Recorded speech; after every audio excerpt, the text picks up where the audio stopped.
دو کودک ما با مادر ما کجا میرود؟ این مبلغ قرضی را کی میده؟ مثال زمانی بود که رحیم غربی پیدا شد تا حاضر سهمش چه مگذر رو دستگیری میکنن. همچون غلام گفتم میرم در غلامیش خودش میشم بفروز رمضان از رومن و برومدم گپ زدم که مرا دستگیری کنه. شما میدونین که قرض خیلی گنده، زنده در گوری، تمام زنده در گور. سهمیختونه یک بار دیگر برای ما بگذرونین در همین دهه رمضان، در همین شب‌های بهترین شب‌های قدر. بسم الله الرحمن الرحیم. یا رب بنما مرا راه سوی نجات، محتاج تویم چی در حیات و چی ممات. از جرم و گناهم سراسر بگذر، شرمنده مکن مرا به روز عرصات. بار دیگر به همه مردم مسلمان دست بخیر، به همه مردم تاجیکستان، به همه مردمی که از سنه 19 مارتین همین سال 2025 که در هم ماه بزرگ ماه شریف رمضان مرا دستگیری کردن، از همتون میندارم. کارهای مثال خیر کردین، از همتون میندارم. برادرای عزیز باز مراجعت کردیستم که در شما که این مشکلی ما بسیار مشکلی و از بینه. از همه شما احترامانه خواهش میکنم که سهمیختانه یک بار دیگر برای ما بگذرونین در همین دهه رمضان، در همین شب‌های بهترین شب‌های قدر، در همین شب‌های قدیم ماه شریف رمضان. در حق همه شما با اهل و عیلم، با فرزندان دعا میکنم که خداوند در همین ماه بزرگ کسانی که مشکلی دارن، کسانی که بیماری دارن، کسانی که چی آرزو و هوسی دارن، کسانی که میخوان که در نزد خداوند اون مراد و مقصدایی که حاصل شود به ها آرزو و افسوسشون برسن، هیچگاه دستی کم روز غم نبینن، همیشه خوشبخت سربلند و خانه آباد باشن و با مثل ما اگر مردمی غریبم با مثل من در غریبی باشن تسکر مشکلات آنها هم آسان شوند. دعا میکنم که به نزد اهل و عیلشون، به نزد پدر، به نزد مادر، به نزد فرزنداشون برگردن. آمین. الله اکبر. امروز اون نوارا پرت افتاد سعدی جان، خدا برکتش بده، خدا برکت بده بابا جانی 88، خدا برکت بده منصور نعمت و خدا برکت بده دوست مراد شریف و عبدالرحمن حکیم زاد شهریار دولت، دلشاد نورالله با مدینه دولت و دیگرانی که ستوریز کردن پرت افتادن. از همه اونها میندارم. خداوند شما هم در کسب و کارتون برکت بده. تا هم وقت مثال گذشته مبلغ گذشته با مبلغ 19,000 سومون هم گذشت در شنبه سیتی و 40,000 روبل در کارتای زبیربانک همین بچه که همسایه‌مون که رحمت الله خالقов نور محمدویچ پلوس 798 116 93 634 کسانی که خیر کردن پرت افتادن میندارم. من این نوارا رو کردم که گفتم شاید یک ثروتمند پیدا شود که بگه که همین بشر ما دستگیری میکنیم چوقی بیا نزد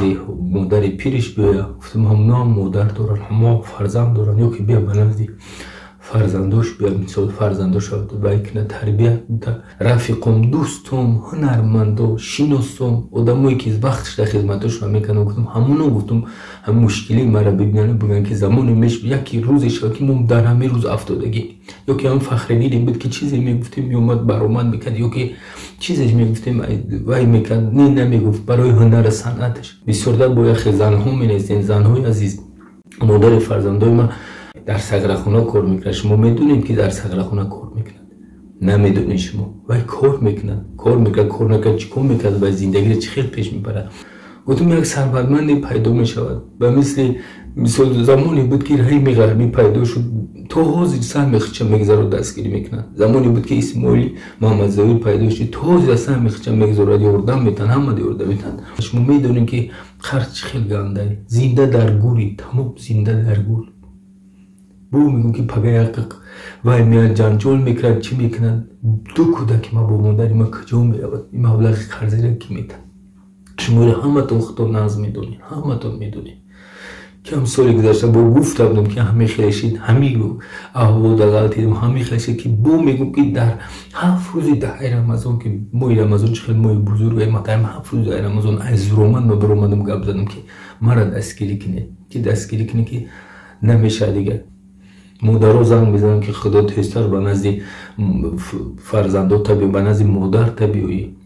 من هستی که سعدی که جدا به قدی دوست مراد وای کنن همون به چرا زندگی دارن هیل از زندگیشون پیش میبرن دیگه نوارای من پرتوفته استن که دستگیری همین خیل میشه دستگیری دیگه چی خیل شوه با همین خیل دستگیری میشه گفتم که همین زمان اگر 600,000 آدم یک سومونی پارتنام کوری ما بود میشه نگی بسیار روز سر میخچن گذاشتن کسی تونیز بچینی قوتش گذاشتن من همهش مومینه دارم 12 نفر 15 نفر بود از طرفی مثل سعدیشون رفتن گفتن که همین آدمون نیازمندن رحیم غرمی خدا برکتش و به اهل و علاج در بیهیش باشه همه وقت امین الله اکبر کسانی که خیر میکنن همسایه پیغمبرمون حضرت محمد صلی الله علیه و سلم باشن در این ماه شب رمضان در این روز قدر مثال من وای کده دعا کردم فقط از برای خدا گفتم خاطر امو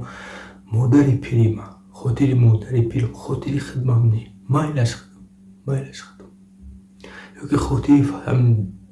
فرزندم که آینده تربیت بیزیم خاطر ده فرزند بتونین دستگیری کنیم کدوم اگر بگید میدم خیلی میبریم میتیم کدوم باشین مو هم باشه سپردیم ما هم اگر 19,000 ممکن 20,000ش مینوس شید با 20,000 600,000 با 20,000 سومونش مینوس شید نه با گفتم اگر کدومش بگه که ما میتیم کسی باشه بگم ما میتیم نکی بیو همچو غلام گفتم میرم در غلامیش خودش میشم بگه اینجا بره اینجا کورک اینجا مینوس میکنن اویل کویتن اینجا مینوس کردن میکنن همیشه هم روزی بودم که میخوام فرزندای من میخواستم که فرزندای من تربیت دیگه هم آرزویی که داشتن یکی دکتر میشیم دیگری گفتا معلم میشم آرزو داشتن گفتم برسن با هم آرزو واسهشون برای چی معلم میشه که معلم بهترین تربیت دینده باید تربیت بده استاد همه خلاصه باید تربیت بده یا که خود برای چی دکتر میشه من هم در خدمت مردم باشم بتونین اگر منصور نعمتов بگی با بابا جون با بابا لنگری همه این بلاگرای نامدار اگر بتونن همه کسا از برای خدا فقط از برای خدا شخصایی که مثال دوران در زندگی حیاتشون دوران که مثال میتونن خیر کنن اگر در همین 3-4 روزی ماه شریف رمضان همی آخری ماه رمضان همی ده رمضان یک همه کس دستگیری کنه از همین باید خلاص شیم ما برای فرزندان خدمت کنیم برای وطن خدمت کنیم یک بار دیگه دستگیری کنیم از برای خدا سحر از خواب برخیزم تو دستم بر دعا باشد مسلمان هر کجا باشد نگهبانش خدا باشد از پروردگار 18,000 عالم خواهش میکنیم که همیشه خواهش میکنیم اول گناه های ما را ببخش شخصا گناه ما را ببخش شخصا ما را برای راست هدایت نماید مردمی خیرخواه و مردمی ثروتمند ده چند دولتشون زیاد کنند مردمی که میخوان که در زندگیشون در حیاتشون همیشه دست یک کم بغل یک کم بیزها تا بگیرن خداوند همیشه دولتشون زیاد نگردونه کسانی که چند سومونیه که خواه مردمی عادی بود خواه مردمی ثروتمند بود کسی بود نبود که در راه ما خیر کردن کسانی که بدن نبودن در راه ما خیر کردن خدا جون خیراشون با درگاه قبول کن در ماه شریف رمضان در ماه بزرگ در همین دهه رمضان در همین اولی شب قد کم شب 21 است در همین شب خدا جون همش آرزوشون عملی بگردن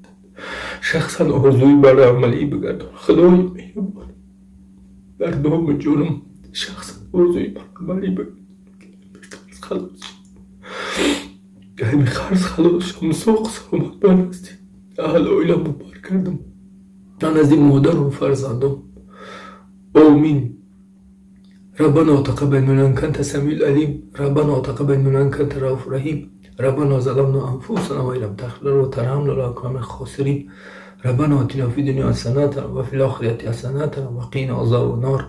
وصلى الله تعالى على خير خلق محمد وعلى آله وصحبه أجمعين برحمتك يا أرحم الراحمين آمين يا رب العالمين.